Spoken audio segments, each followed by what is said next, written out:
Oh, look at that. Let me get a close-up on that. So look at this gunk here. Look at this gunk. This is probably why the carburetor looked fine and it wasn't running.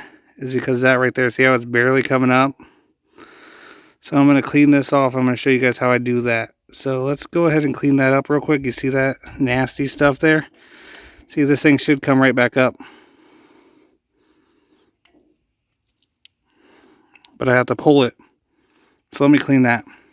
Don't worry guys, this is real easy peasy. Don't be intimidated. Just take your brand of carburetor cleaner. I use SuperTech because it's dirt cheap and it works really good.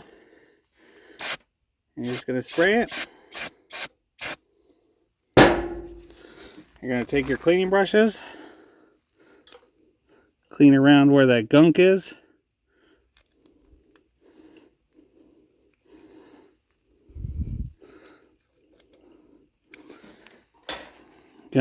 Now you're gonna give it a handy. Just crank that thing, spin it too.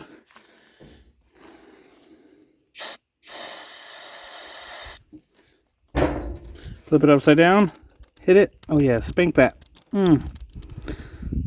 Wipe it with your fingers, spin it up and down. Yeah, I think this is the main reason why this thing wasn't working. But now look, in, out, in, out. Now, I always like to add a little bit more,